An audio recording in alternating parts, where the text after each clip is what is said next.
Olá, meus amigos. Novamente com vocês, Marcos Iskind, falando da linda e florida Holon, infelizmente perdendo muito de suas flores em função da construção do metrô de superfície. Hoje, dia 21 de março de 2022, dia 18 de Adar de 5.782, e as manchetes de hoje são: ONU publica Índice de Felicidade Mundial. Israel está em 9º lugar e os territórios palestinos surpreendem. O enterro do Rabino Kanievsky teve cerca de 1 milhão de participantes seguindo o cortejo. Amistosos de futebol. Israel enfrentará na semana que vem Alemanha e Romênia. Discurso do presidente Zelensky ao parlamento israelense gera decepção. E Israel desenvolve revolucionária proteção contra foguetes. Amigos, no dia de hoje, 1497, ocorria a noite do Seder, a Páscoa judaica. Nesta noite, as crianças judias residentes em Portugal, com idades entre 4 e 14 anos, foram forçosamente batizadas por decisão da Igreja Portuguesa. Em 1898, na Áustria, foi introduzida uma legislação que excluía o privilégio do voto a todos os judeus e àqueles remotamente ligados a esta raça, seja por casamento ou por ancestralidade remota. Em 1905, Einstein, no dia de hoje, apresentava sua teoria da relatividade. E também nesta data, em 1933, o governo nazista alemão abriu o seu primeiro campo de concentração em Dachau. No ano de 2000, o Papa João Paulo II iniciou uma histórica visita de 5 dias a Israel. Nesta visita, o Papa pediu perdão pelas perseguições aos judeus impostas pela Igreja e disse em sua visita ao Museu Yad Vashem: como bispo de Roma e sucessor do apóstolo Pedro, asseguro ao povo judeu que a Igreja Católica, motivada pela lei evangélica da verdade e do amor e por nenhuma outra consideração, entristece-se profundamente com o ódio, os atos de perseguição e as manifestações de antissemitismo dirigida contra os judeus por cristãos em qualquer hora e em qualquer lugar. Alguns dias mais tarde, o Papa colocou um bilhete no Muro das Lamentações onde escreveu: Deus de nossos pais, tu escolheste Abrão e seus descendentes para levar o teu nome às nações. Entristecemo-nos profundamente com o comportamento daqueles que no curso da história fizeram sofrer estes seus filhos. E pedindo o teu perdão, desejamos comprometer-nos com a fraternidade genuína com o povo da aliança. E antes de irmos às notícias, se você ainda não se inscreveu no canal, faça-o agora. Aproveite, ative o sininho para ser notificado quando houver um novo vídeo. E nos dê aquela ajuda, divulgando e compartilhando os nossos vídeos, e vamos às notícias. Na última sexta-feira, a ONU publicou o seu 10º relatório anual sobre o nível de bem-estar e felicidade no mundo. Embora o interesse pela felicidade tenha crescido rapidamente ao longo dos 10 anos, desde que o World Happiness Reports são publicados, a média global das avaliações da vida nacional tem sido relativamente estável. As avaliações da qualidade de vida aumentaram 1 ponto inteiro dos 10 possíveis em alguns países. No entanto, alguns países balcânicos como Romênia, Bulgária e Sérvia tiveram aumento. Em outros lugares, países em apuros, como Venezuela, Afeganistão e Líbano, vêm caindo de forma assustadora. Tem havido, em média, uma tendência ascendente moderada de longo prazo no estresse, na preocupação e na tristeza na maioria dos países, e um leve declínio no prazer de viver a longo prazo. Numa lista de 146 países, Israel ocupou a 9ª posição. É estimulante verificar o que aconteceu nas últimas 3 edições. Em 2019, Israel estava na 14ª posição. Em 2020, subiu para a 11ª posição. E agora, mais uma vez, atinge a 9ª posição. Os outros países que provavelmente seja interessante analisar são o Canadá, que ficou em 14º lugar, os Estados Unidos em 16º e entre os latino-americanos, o Brasil em 38º, o Chile em 44º e a Argentina em 57º lugar. As 3 últimas posições do ranking são ocupadas por Zimbábue, Líbano e Afeganistão nesta ordem. Um fator interessante é observar o que ocorre no entorno de Israel.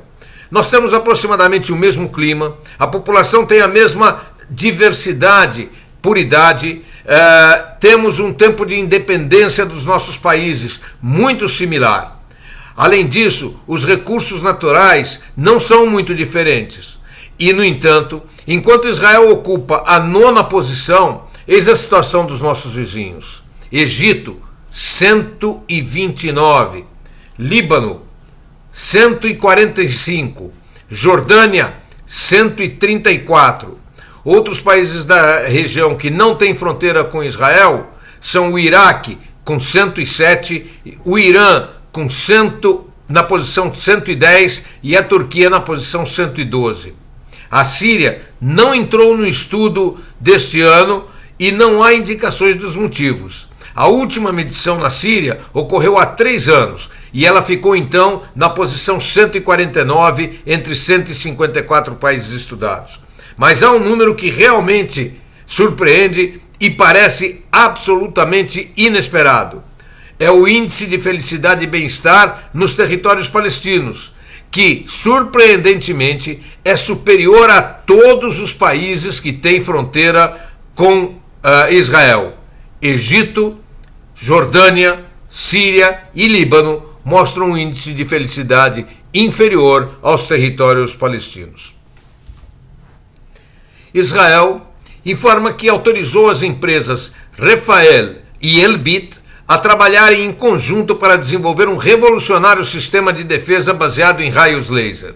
O sistema, batizado de Light Shield, ou escudo luminoso, será baseado em tecnologia de ponta, um poderoso transmissor a laser que poderá permitir a destruição de foguetes, de morteiros, de aeronaves não tripuladas até distância de 10 quilômetros e, principalmente, alvos a baixa altitude.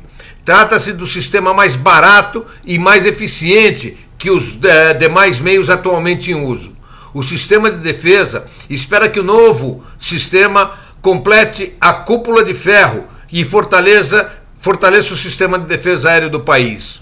É uma capacidade tecnológica que ainda não existe no mundo. O ministro da Defesa Gantz explicou: esse é um sistema complementar ao domo de ferro.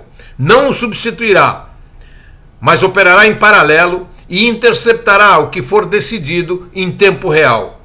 O que puder ser interceptado com o laser diminuirá custos de forma sensível. Se o laser não tiver capacidade de interceptação, então será acionado o domo de ferro. Já sabemos que temos uma boa capacidade comprovada. Estamos continuando o desenvolvimento e levará ainda alguns anos até que o sistema esteja operacional. Por enquanto, temos apenas o protótipo funcionando. O novo sistema trará maior proteção à população e aumentará sensivelmente a capacidade de defesa do país, reduzindo o custo de operação. No entanto, o custo de desenvolvimento será de centenas de milhões de dólares, parte dos quais já está provisionado. A seleção de futebol de Israel tem 2 difíceis jogos amistosos nos próximos dias 26 e 29. O primeiro jogo será em Sinsheim, contra a potente Alemanha, que se classificou invicta para a Copa do Mundo do Catar. O segundo será em Natânia, Israel, contra a Romênia, que ficou apenas 1 ponto atrás da Macedônia e foi eliminada da Copa. Israel tem um novo técnico, o vencedor do campeonato nacional, Yossi Benayoun. Ele optou por deixar o principal jogador israelense descansar. Assim, Yoram Ze'ev Zahavi, artilheiro do PSG, não será convocado. Zahavi foi o segundo maior goleador na fase de classificação europeia, com 8 gols em 9 partidas, ficando apenas um gol atrás de Memphis Depay, que teve 9. Israel ficou em terceiro no seu grupo nas eliminatórias e, portanto, está fora da Copa. E faleceu na última sexta-feira, tendo sido enterrado ontem, o rabino Chaim Kanievsky, considerado o mais erudito rabino vivo, a quem foi atribuído o cognome de Príncipe. O rabino Kanievsky tinha uma memória fotográfica que lhe permitiu seu imenso conhecimento de absolutamente todos os livros sagrados que sabia de cor. Também era conhecido por sua cultura geral excepcional e por sua humildade ímpar. Era considerado líder inconteste do judaísmo de linha ultra-ortodoxa lituana, embora jamais tenha tido qualquer cargo formal. Ele residia num minúsculo apartamento de 51 metros quadrados, onde recebeu inúmeros líderes políticos e religiosos, tanto de Israel como do exterior, e também pessoas simples que o procuravam por conselhos ou pedindo uma bênção. Estudioso profundo, dedicava 17 horas diárias aos estudos religiosos e não abria mão deste ritual.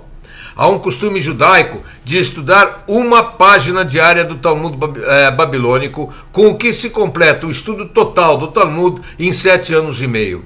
Kanievsky, no entanto, estudava todo dia muito mais do que uma página e completava a cada um ano o estudo total do Talmud babilônio.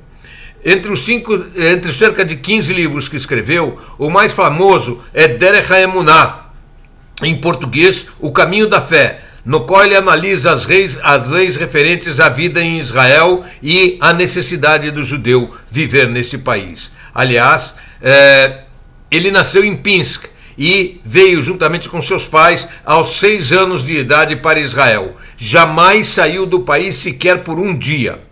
Foi voluntário no exército de Israel durante a Guerra de Independência. Seu enterro contou com 1 milhão de pessoas. Um imenso estacionamento de ônibus foi improvisado na cidade de Bnei Brak, onde chegaram 1.700 ônibus. Amigos, no dia de ontem, o presidente ucraniano Vladimir Zelensky fez um discurso como ele vem fazendo a uma série de parlamentos via Zoom. Ele já havia falado a parlamentares ingleses, aos norte-americanos, aos belgas, entre outros. Ontem se dirigiu aos membros da Knesset, o parlamento israelense. Em seu discurso, ele comparou a invasão à Ucrânia ao Holocausto, algo que foi muito mal visto, tanto por membros da coalizão governamental como da oposição. O discurso foi transmitido também em telões nas ruas de Tel Aviv, e também lá houve reações negativas às seguidas comparações que ele fazia com o Holocausto, consideradas errôneas e até ofensivas. Afinal, durante o Holocausto, os judeus não tinham força aérea, judeus não tinham tanques, judeus não tinham exército e nem havia 100 mil rifles que foram distribuídos por Zelensky à população civil. Tampouco a Rússia está criando campos de extermínio ou matando indiscriminadamente os ucranianos. Haja visto que até a manhã de hoje temos um relato de 900 ucranianos mortos, absolutamente incomparável com 6 milhões de judeus mortos durante a Segunda Guerra Mundial. Ao invés de estimular os líderes legisladores de Israel à ação e à solidariedade, as pesadas comparações com o Holocausto, como, por exemplo, dizer que Moscou está planejando uma solução final para a questão ucraniana e até dizer que Israel deveria salvar ucranianos justos, como os ucranianos justos salvaram os judeus, chamaram a atenção do seu público, que criticou a inadequação do apelo que Zelensky fazia para justificar seu pedido por armas. Eu respeito o presidente da Ucrânia e apoio o povo ucraniano de coração e também com ações, mas é impossível reescrever a terrível história do Holocausto, escreveu no Twitter o ministro das Comunicações, Yoash Hendel. Ele continua: o genocídio também foi cometido em solo ucraniano.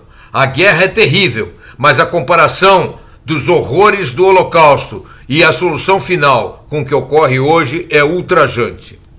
Também o ex-ministro Yuval Steinitz fez algumas declarações. Por exemplo, a comparação entre uma guerra, por mais difícil que seja, e o extermínio de milhões de judeus em câmaras de gás no quadro da solução final é uma distorção total da história.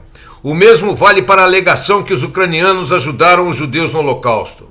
A verdade histórica é que o povo ucraniano não pode se orgulhar do seu comportamento frente aos judeus no Holocausto.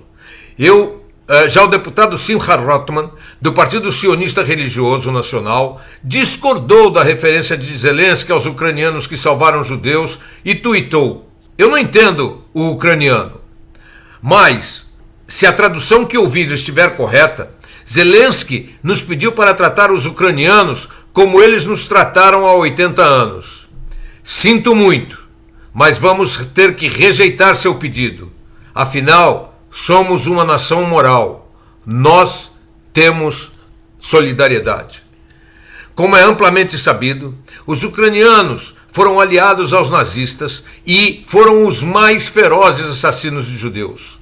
Oficiais nazistas entregavam o chamado trabalho sujo aos ucranianos, que mostravam zero piedade nas execuções de judeus. É verdade, houve 2.600 ucranianos que foram homenageados em Israel por sua ajuda aos judeus naqueles momentos terríveis. Mas, ao mesmo tempo, houve 80 mil ucranianos que se entregaram como voluntários para a SS nazista.